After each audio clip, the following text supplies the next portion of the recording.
अल्हम्दुलिल्लाह नहमदुहु व नुसल्ली अला रसूलिल करीम। अम्मा बअद फ़अऊज़ु बिल्लाहि मिनश शैतानिर रजीम। बिस्मिल्लाहिर रहमानिर रहीम। व मा अरसलनाका इल्ला रहमतन लिल आलमीन। आमन्तु बिल्लाहि सदक़ल्लाहु मौलाना अज़ीम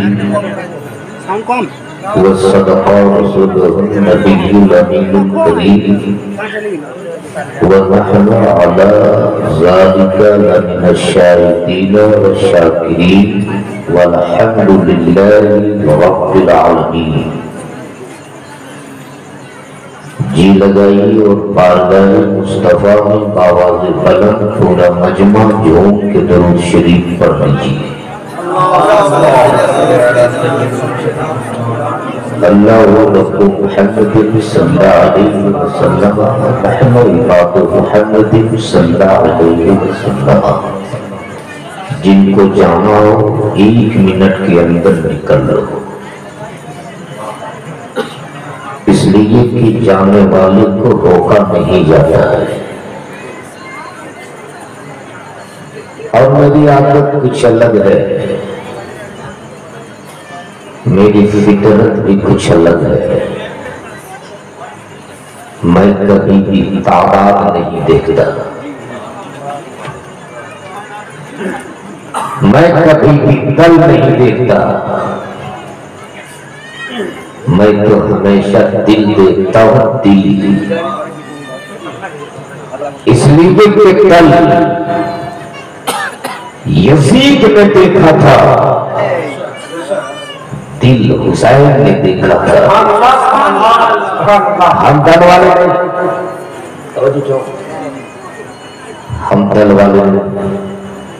हम तो बोल लो, हम तो पर 22,000 यजीदियों के बुज़दिल फौज मुझको नहीं चाहिए, नहीं चाहिए 22,000 यजीदियों की बुज़दिल फौज। हमें तो सिर्फ करबला के 72 हुसैनी चाहिए। जोर से बोल, जोर से। इसलिए आज नोमानी साहब मैं खूब जानता हूं, हजारों की नहीं लाखों की तादाद हो और सब न मरद हो तो लाखों लोग मिलकर कुछ नहीं कर सकते। और सिर्फ 72 हुसैन के गुलाम हो, जिनके रगों में हुसैन के गुलामी का लहू दौड़ रहा, तो यही 72 पूरे मुल्क का नक्शा बदलने के लिए काफी हो सकता है। इसलिए कि बरसों पहले गांधी जी ने कहा था, हुसैन की तरह सब्र तहम्मुल वाला, हुसैन की तरह हिम्मत व इस्तिक़लाल वाला सिर्फ 72 जवान मिल गए होते तो 24 घंटे के अंदर अंग्रेजों से भारत को आजाद। अगर उसी हुसैन के गुलाम हो तो एक बार हुसैनी तेवर में बोल लो, या रसूल अल्लाह। ऐसे नहीं, जोर से, जोर से, जोर से।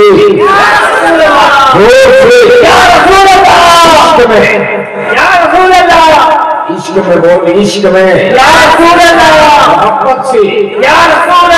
एक बार सरकार की आमद, सरकार की आमद, आका की आमद, मौला की आमद, दाता की आमद, सरवर की आमद, हुजूर की आमद, नूर की आमद। पूरा मजमा बोल लो, या रसूल अल्लाह। हज़रत अल्लामा मंजूर साहब तशरीफ फरमा, शायर आज़म हिंदुस्तान जनाब मोहतरम हबीबुल्लाह मौलवी को बहुत अच्छा सुना, लेकिन आपको देखने के बाद बैठने का जो अंदाज है, आपको देखने के बाद मुझको एक बात याद आ रही, इजाजत है तुम्हें बताओ। एक आदमी के यहाँ दो चोर, कितना चोर? दो चोर। एक चोर का नाम था अब्दुल रहीम, दूसरा चोर का नाम था अब्दुल करीम। अगर यहाँ किसी का नाम हो तो माफ कीजिएगा।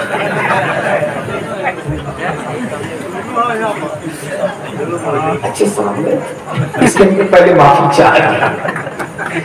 अच्छा, ये दोनों चोर बड़े चालाक थे। रात होने से पहले पहले ये शाम ही में घर घुस गए और जो अब्दुल रहीम था वो पर छज्जा में छुप गया और जो अब्दुल करीम था वो पलंग के नीचे छुप गया।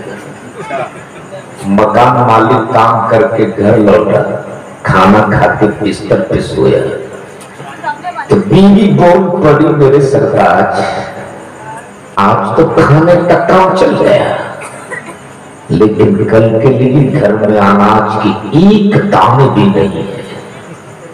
शहर बड़ा साबित था, बोल बड़ा घबराती क्यों हो? वो रहीम है ना, इंतजाम करेगा। फिर बोला, मैं फिर बीवी बोल पड़ी, मेरे सरताज दाल भी तो नहीं है। शहर बोला, घबराती क्यों हो? वो रहीम है ना, इंतजाम करेगा। फिर थोड़ी देर के बाद बोलती, आपको तो सुबह सवेरे चाय की आदत है, चीनी भी नहीं है। शहर बोला, घबरा मत, वो रहीम है, इंतजाम करेगा। इतना सुनना था, वो रहीम ने छज्जा में छुपा था, धड़ाम से नीचे कूद गया और गुस्सा से बोला, जब सब अब्दुल रहीम में इंतजाम करेगा तो पलंग के नीचे जो अब्दुल छुपाया वो कहाँ करेगा? उस वक्त से देख रहा हूँ कि बेचारे इनाम भी यही दे, तकलीफ भी यही करे, नाक भी यही पड़े, नारा यही लगा। आप क्या खा कीजिएगा? तो अगर आप भी कुछ करने आए तो जरा एक बार मोहब्बत से बोल दो, या रसूल अल्लाह। इसे भी जरा दोनों हाथों को फिजा में लहरा के, या रसूल अल्लाह। अच्छा, यहाँ बंगला ज्यादा लोग सुनते क्या? अच्छा, बंगला ऑलराउंडर सब चलता है। हाँ? सब चलता है। ये बॉर्डर है क्या? हाँ, सामने बॉर्डर है, बंगाल का बॉर्डर है। अगर दूसरा बॉर्डर हो तो थोड़ी देर के लिए संभाला जा सकता है, लेकिन बंगाल के बॉर्डर पे बहुत खतरा होता है। एक बंगाली बाबू बेचारे वो पहुंच गए लखनऊ और बैठ गया रिक्शे पर। जब उसके उतरने की मंजिल आई तो बंगला जुबान में बोला, अरे रिक्शा वाला दाड़ा, আমি आईखाने नापो। अब वो लखनऊ इलाहाबाद के लोग क्या समझे बंगला? जैसे ही बोला दाड़ा, उसने रिक्शा तेज दौड़ाया।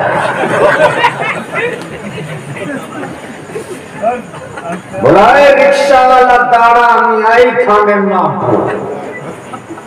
वो गरीब रिक्शे वाले के पास जितनी ताकत थी, कस के पैदल मारा। तब वो बंगाली बाबू सोचा कि यहाँ बंगला चौल बना। तब बड़ी मेहनत के बाद वो हिंदी बोलने की कोशिश किया और तोड़ फोड़ के बोला, ओए रिक्शा वाला, रिक्शा रोको, हम यही पे गिरेगा, हम यही गिरेगा। रिक्शा वाला गरीब था, बोल पड़ा, भैया मैं 30 साल से रिक्शा चला रहा हूं, मेरा बाप भी रिक्शा चलाता था, हम लोग खानदानी रिक्शा चालक हैं, आज तक हम लोगों ने किसी को नहीं गिरते थे। आप आराम से बैठो, आपको नहीं गिरते थे। बोला, अरे बोलता ना हम गिरेगा। तब वो बेचारा रिक्शा वाला साइड में रिक्शा रोका और झोला से निकाला इतनी मोटी रस्सी और रिक्शे के साथ गुट्ठा बांध दिया। और बोला आराम से बैठिए, अब कभी नहीं कीजिएगा। तो अगर समझ गए तो जरा समझ के बोल लो, जोर से बोल लो, जोर से। स्टेज की तरफ हजरत करम फरमा दे, मोहब्बत से इधर पूरा मजमा या रसूल अल्लाह। आज दुनिया की हर कौम अपनी अपनी तखल्लुस से पहचानी जाए। आज पूरे विश्व का हर मुल्क अपने अपने निशान से पहचाने जाए। हिंदुस्तान का पहचान अलग है, पाकिस्तान का पहचान अलग है, बांग्लादेश का पहचान अलग है, श्रीलंका का पहचान अलग। अब उसी हिंदुस्तान में झारखंड वालों का पहचान अलग है, बंगाल वालों का पहचान अलग है, गुजरात वालों का पहचान अलग है, महाराष्ट्र वालों की पहचान अलग है। अब हमारे इसी झारखंड में दलितों का पहचान अलग, गवारों का पहचान अलग, आदिवासियों की पहचान अलग, नमाज़ों की पहचान अलग, शराबी की पहचान अलग, जाहिल की पहचान अलग, आलिम की पहचान अलग। गोया इस धरती पर जितने हैं वो अपनी पहचान आप कराए। आसमान पहचाना जाए, बुलंदी से जमीन पहचानी जाए, बस्ती से चांद पहचाने जाए, रोशनी से सूरज पहचाने जाए, किरणों से खुशबू पहचाना जाए, फूल से, और शायर पहचाने जाए आपके रसूल से, जोर से आशिक पहचाना जाए, इश्क से मासूक पहचाना जाए, अदा से जिंदगी की पहचान जाए, बंदगी की पहचान जाए, तारों में मुस्कुरा के तारों में चिलमिला पहचाना जाए, आसमान में सीना तान के तारों में अपनी बुलंदी से पहचाना जाए, जमीन में अतर के तारों में अपनी पस्ती से पहचानी जाओ, चांद में मुस्कुरा के तारों में अपनी रोशनी से पहचाना जाओ, फूलों में मुस्कुरा के तारों में अपनी खुशबू से पहचाना जाओ, शायरों में सीना धो के तारों में नबी की नाक से पहचाना जाओ। अब सवाल ये उठता है कि आसमान में अपनी पहचान दे दी जाए, जमीन में अपनी पहचान दे दी जाए, तारों में अपनी पहचान दे दी जाए, एक नबी आप कैसे पहचाने गए?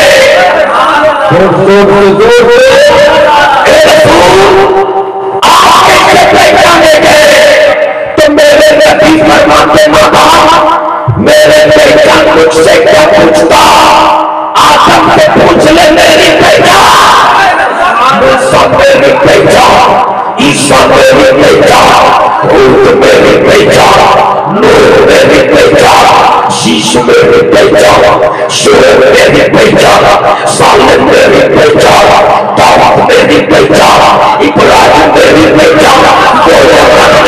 जब जमात को फैलाना चाहा तो आदम बना दिया, ईसा बना दिया, मूसा बना दिया, हूद बना दिया, नूह बना दिया, शीश बना दिया, शोएब बना दिया, सालिम बना दिया, और जब सबको समेट दिया तब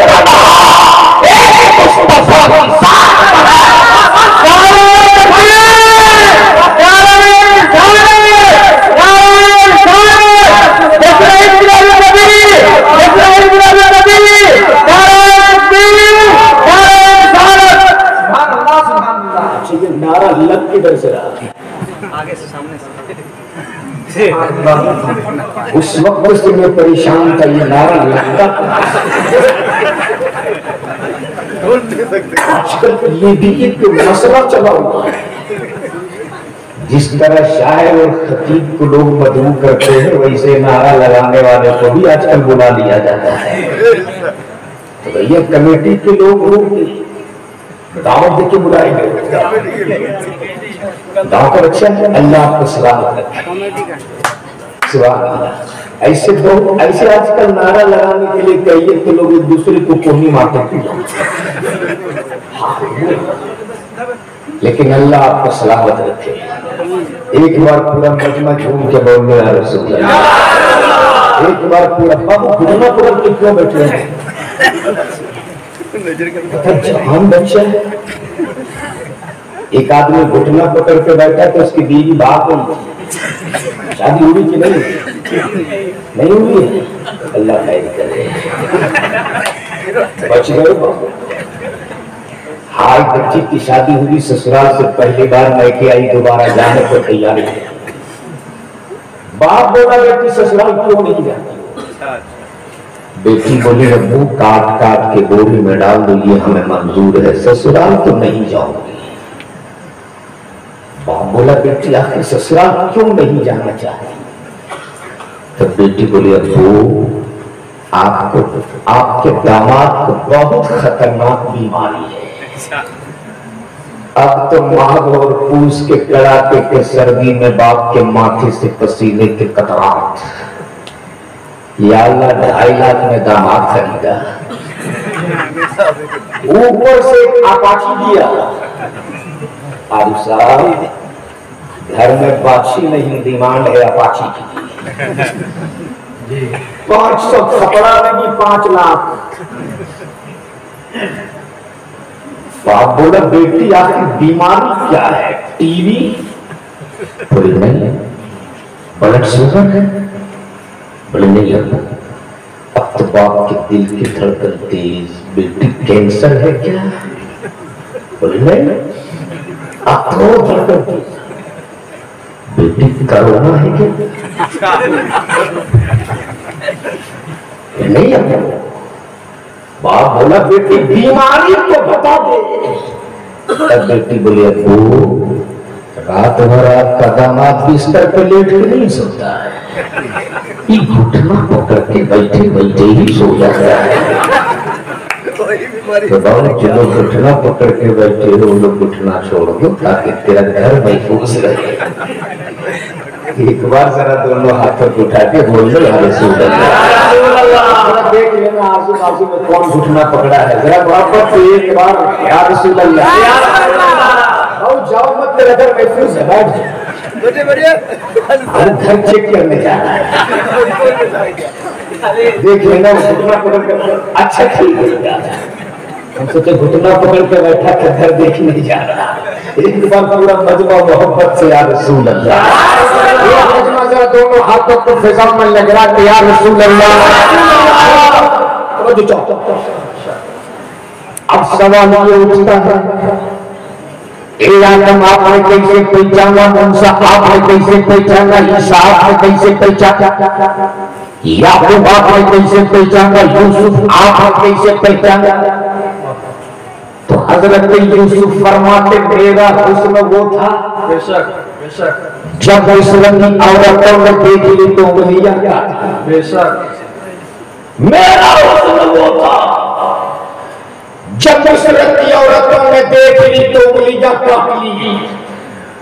और उनका हुस्न वो था, जब अरब के जवानों ने देख लिया तो इस्लाम के लिए अपनी गर्दन। अब जरा यहीं से पीछे पलट, आदमी झूठ बोल सकता है, मौलवी झूठ बोल सकता है, शायरों नबी झूठ बोल सकता है, लेकिन पत्थर झूठ नहीं बोलता। पत्थर पत्थर है, पत्थर झूठ नहीं बोलता। चाहे कोई दूध पिला के लाए, चाहे कोई माला चढ़ा के लाए। अब जगह खूब दूध पिला के लाया था, देसी घी का लड्डू खिला के लाया था, और जब लेकर आया तो पूरा ऐंठ के बोला ए नबी, अगर आप नबी हो तो बता दो मेरी मुट्ठी में क्या है। जोर से जोर से इतना सुनना था मेरे नबी मुस्कुरा। बोल जब मुस्कुरा के पूरा मजमा मुस्कुरा के, इसलिए कि मुस्कुराना किसी के बाप की सुन्नत नहीं, मुस्कुराना तो नबी पाक की सुन्नत है। और जब मेरे नबी मुस्कुराते तो हजरत आयशा के अंधेरे कमरे में गुमशुदा सुई खुल जाए। नबी मुस्कुराए और बच्चों से अच्छा सवाल किया जाता है कि बच्चों वाला सवाल अच्छे से क्यों करता? अब जब बोल पड़ा, अगर नबी है तो बताई देना मेरी मुट्ठी में क्या है। इतना सुनना था मेरे मुस्तफा, फिर मुस्कुरा और मुस्कुरा के फरमाते अबू जहल मैं बता दूं तेरी मुट्ठी में क्या है या तेरी मुट्ठी की चीज बता दे मैं क्या। अबू जहल मैं बता दूं तेरी मुट्ठी में क्या है या तेरी मुट्ठी की चीज बता दे मैं क्या। अबू जहल पूछता दूध पिलाते लाया हूं मेरी बोली बोलेगा, लड्डू खिलाते लाया हूं मेरी बोली बोलेगा, कबीले वालों से पूछवा के लाया हूं मेरे बोली बोलेगा। लेकिन पत्थर पड़ा अबू जहल किस्मत तू तेरा होगा, बोली कभी की होगी, लड्डू तेरा होगा, बोली रसूल की होगी। अबू जहल गले में मार तेरा होगा।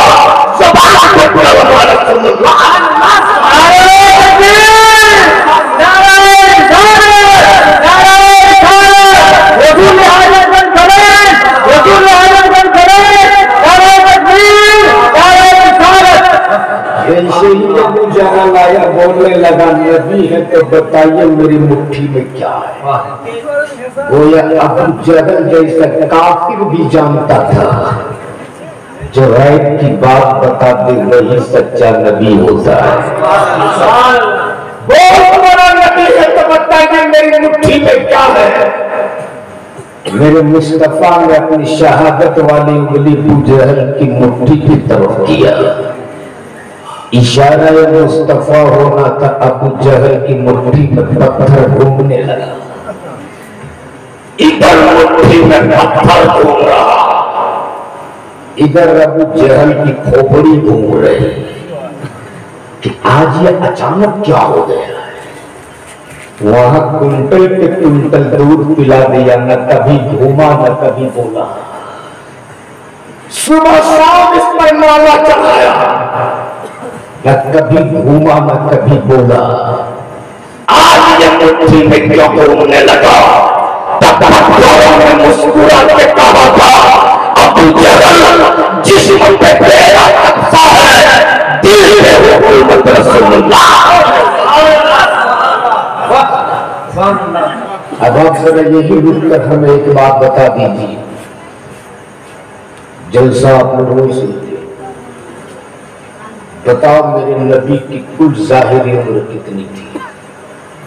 है किसी को मालूम? मेरे नबी की कुल जाहिरी उम्र कितनी थी किसी को पता है? 40 63। बताइए इनको बोलिए कभी आईपीएल में किसने कितना रन मारा है। बच्चा बच्चा पड़ा हो जाएगा। अभी T20 वर्ल्ड कप में आज किसका मैच है वो भी बता देगा। पूछ लो नबी की सीरत के बारे में तो ये बगले झाँकने लगते हैं। और सुनो इसकी वाहिद वजह यही है कि बड़े बड़े जलसों और बड़ी बड़ी कॉन्फ्रेंस में तकरीरें तुम बहुत कम सुनते हो।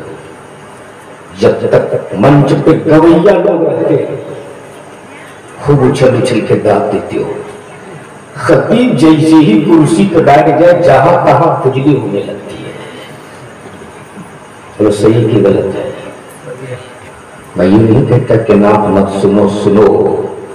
और आज मैं भी अपने शौरा से हाथ जोड़ के कहूंगा, अभी हबीबुल्लाह नूरी साहब ने ना पढ़ने का तरीका ये हो, ना किस तरह पढ़ो जिस तरह हसन बिन साबित पढ़ा करते थे, और ना किस तरह सुनो जिस तरह मेरे मुस्तफा सुना।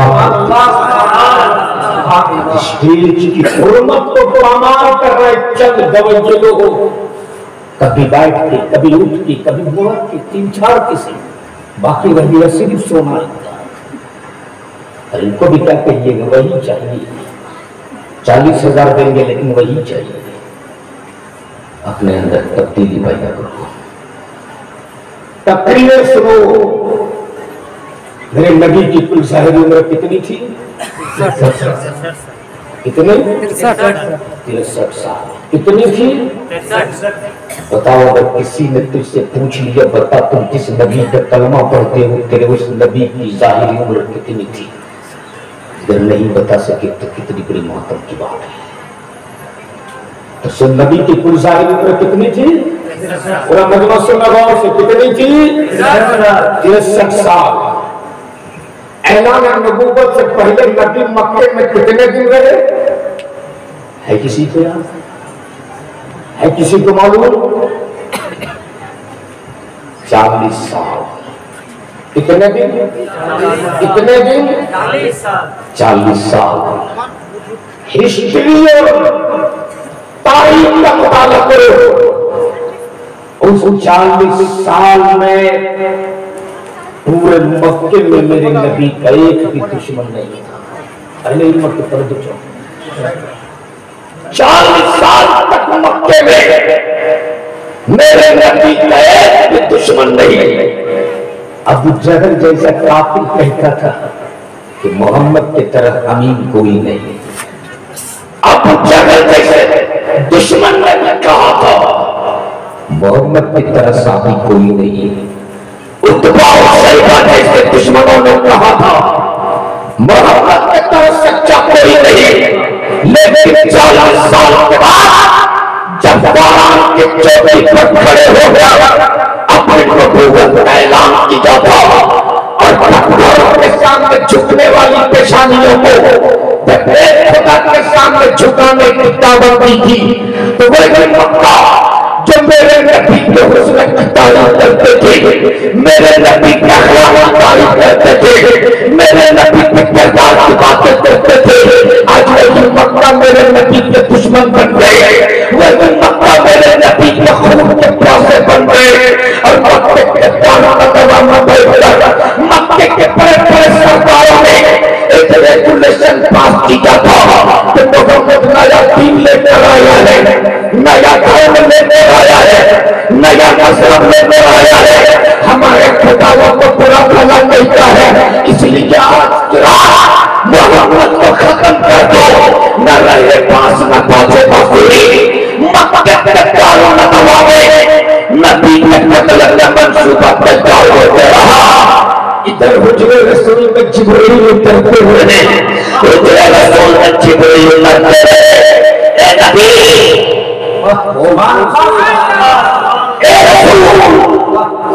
हिजरत कीजिए, मक्का छोड़िए। अब अल्लाह के रसूल सल्लल्लाहु अलैहि वसल्लम ने सहाबा में सबसे कमजोर, सबसे नहीं सुना था, सबसे लाला सैयदना अबू बकर से फरमाते, अबू बकर तुम मेरे साथ चलो। मौला अली से फरमाते, अली तुम मेरे बिस्तर पे सो जाओ, मेरे बिस्तर पे सो जाओ। मौला अली अर्ज करते, या रसूल अल्लाह मैं भी चलूंगा, दुश्मनों की अलगार में मैं भी चलूंगा, कातिलों की नंगी तलवार में मैं भी चलूंगा, दुश्मन दरवाजे पे तलवार लिए खड़े मैं भी चलूंगा। मेरे नबी फरमाते, अली तुम मेरे बिस्तर पर सो जाओ, सुबह उठना, सुबह उठना, यतीमों के माल यतीमों को, गरीबों के माल गरीबों को, मिस्कीनों के माल मिस्कीनों को दे देना। इस मोहल्ले का नाम क्या है? बिंदाबरी। बिंदाबरी के गुलूर मुसलमानों, आप हमें एक बात बता दो, आपके दरवाजे पे अगर कोई 41-47 लिए खड़ा हो, इस इंतजार में कि जैसे ही दरवाजा खुले फायरिंग शुरू, बोलो अब पूरी रात चैन की नींद सो पाओगे? बोलो ना, अपने बिस्तर पे नींद आएगी? लेकिन मौला अली फरमाते, अली को पूरी जिंदगी वैसी नींद आएगी नहीं जैसी हिजरत के रात नबी के बिस्तर पे आई थी। जोर से अली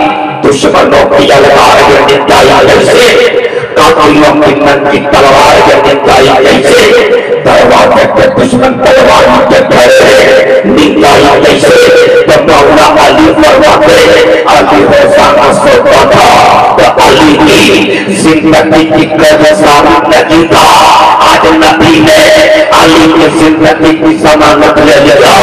ए अली, जब तक के सबका सामान देकर तुम मुझ तक नहीं आ जाओगे, अली तेरी मौत अभी नहीं सकती है।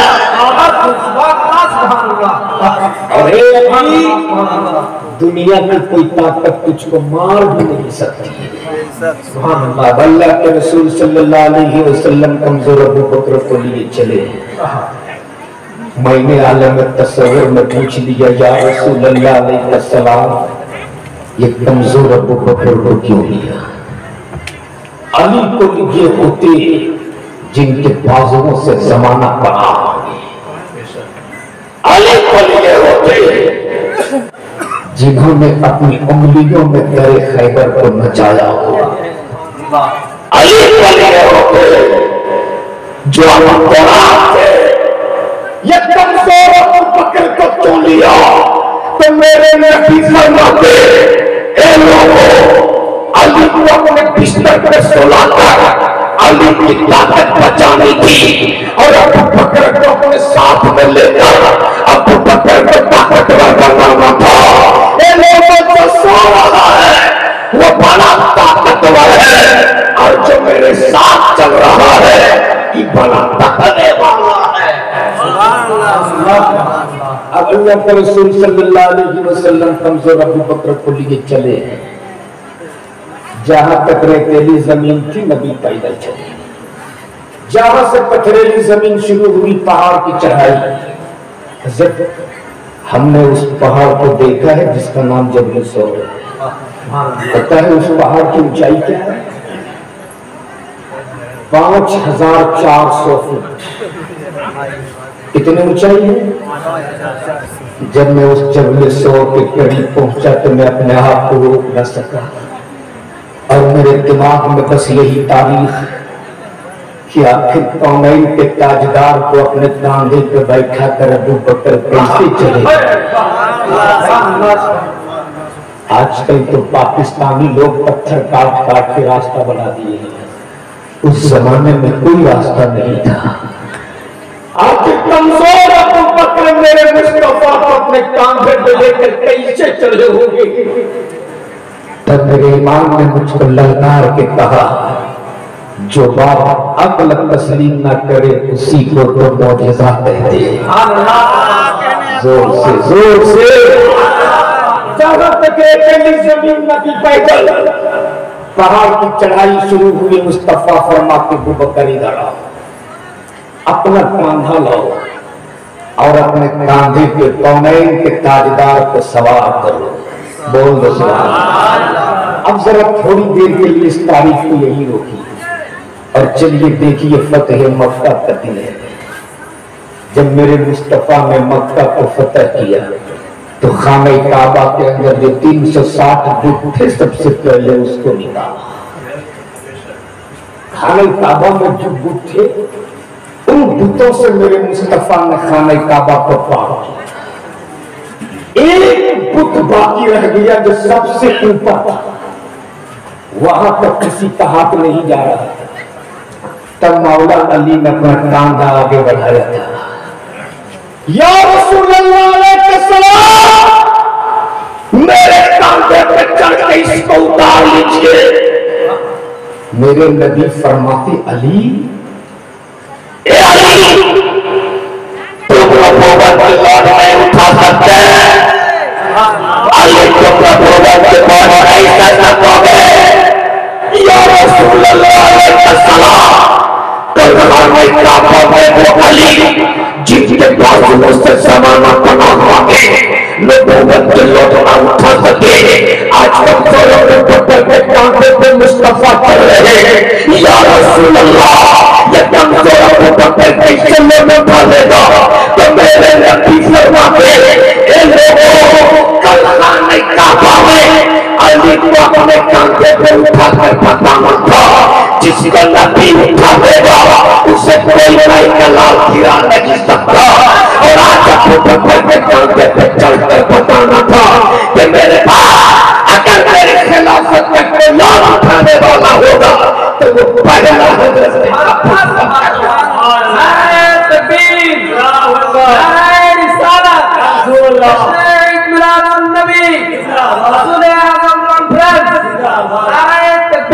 हिजरत की रात कमजोर अबू बकर साथ हो रही है रहमत की बरसात। दुश्मन लगाए था चले जहां टकरे के लिए जमीन नबी पैदल है।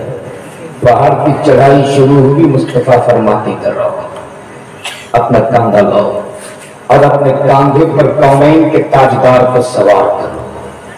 सैयदना अबू बकर बैठ गए, कौमैन के ताजदार अबू बकर के कांधे पे सवार।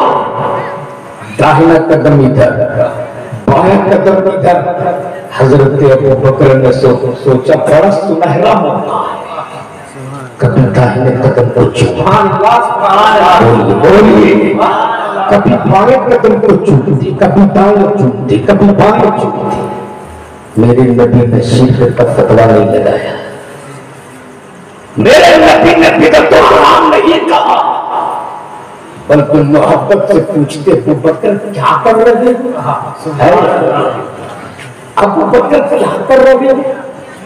जवाब से मेरा ईमान ताजा हो जाएगा। सैयदना अबू बकर ने जवाब दिया था, या रसूल अल्लाह अलैहि सलाम, आज अबू बकर अपनी किस्मत की मेराज कर रहे हैं। सुभान अल्लाह, सुभान अल्लाह। नबी फरमाते कैसी मेराज? या रसूल अल्लाह, आपकी मेराज तो मक्का में हुई थी, अबू बकर की मेराज आपके कलबे में हो गई।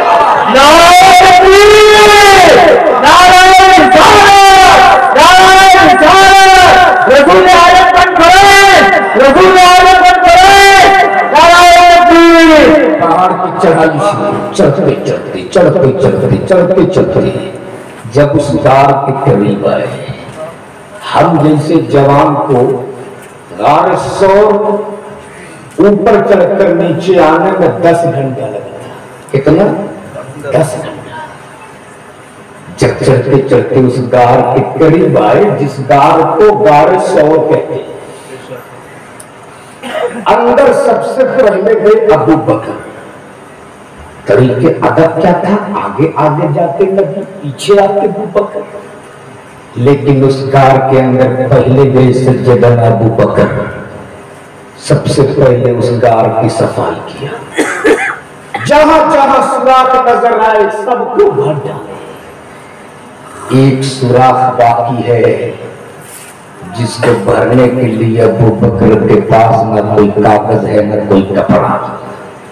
उस सुराख में सैयदना अबू बकर ने लगा दिया अपना पांव का अंगूठा। अभी आपने शेर सुना अल्लामा मौलाना सैयदुर रहमान साहब से, उसी हवाले से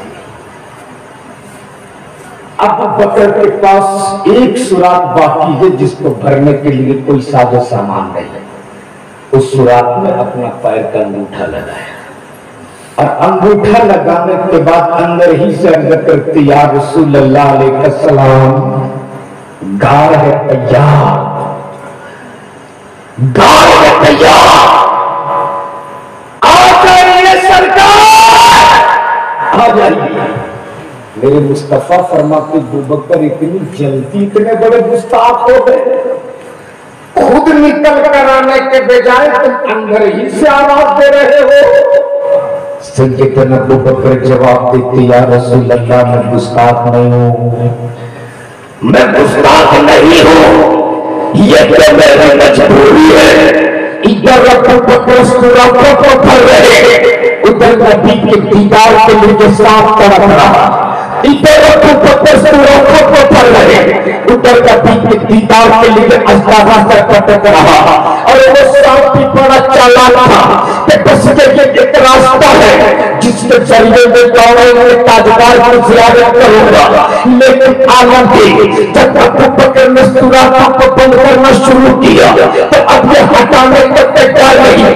तब सांप ने धीरे से अपनी जुबान को अबू बकर के अंगूठे से लगाया।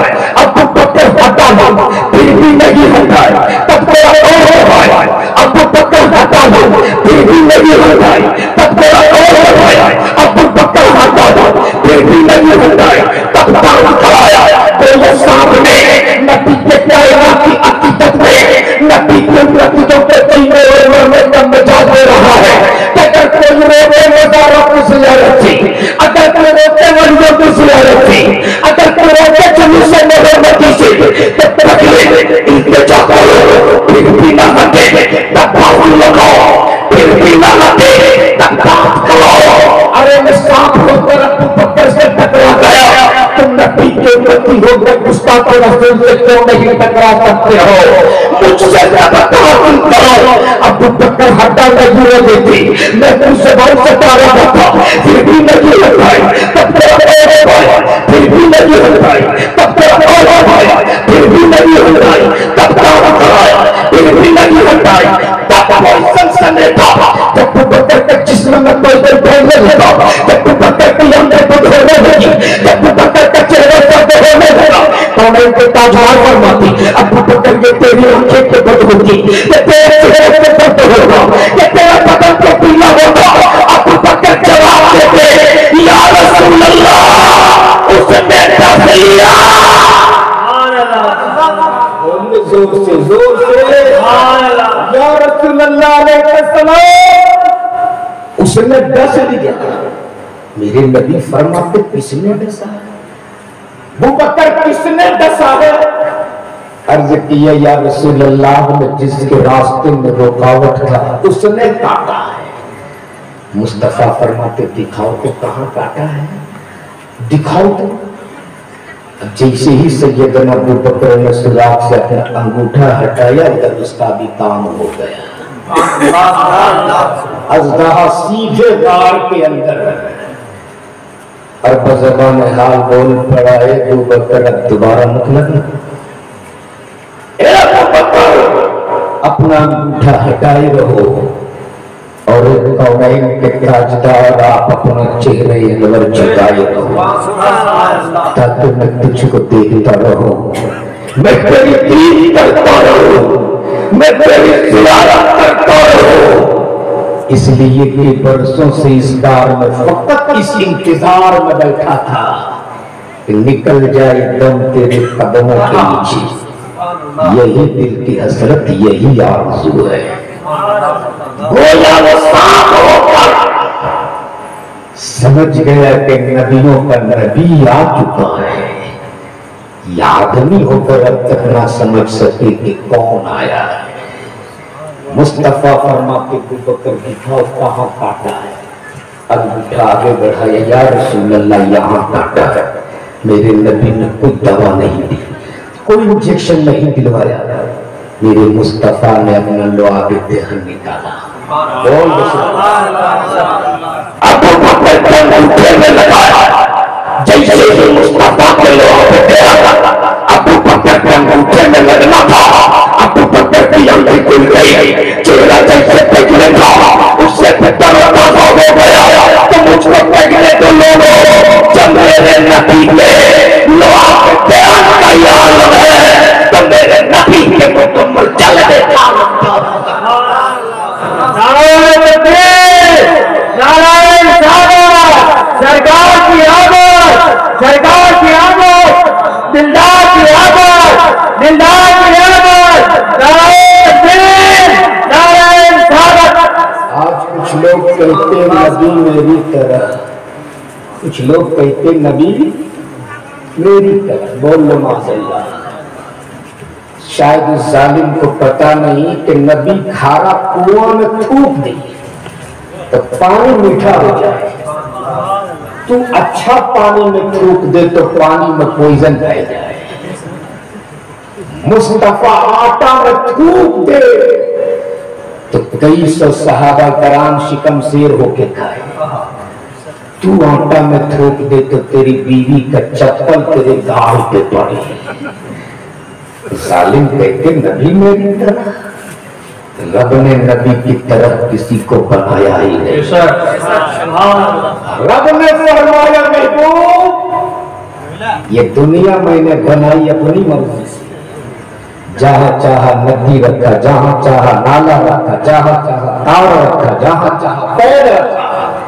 महबूब ये दुनिया मैंने बनाई अपनी मर्जी से, तू तुझे बनाया तेरी मर्जी से, तेरी मर्जी मेरी मर्जी, मेरी मर्जी तेरी मर्जी। इसलिए महबूब जो तेरा होगा वही मेरा होगा, और जो तेरा नहीं कयामत तक वो मेरा नहीं। इसलिए जश्न ईद मिलादुन नबी ने कहा करने वालों, आशिकी का दावा तो सब कर लेते हैं, लेकिन आशिक बनना सबके बस की बात नहीं है। इसलिए अगर आप यादें मुस्तफा की मोहब्बत में नबी की बज़्म सजाए हो,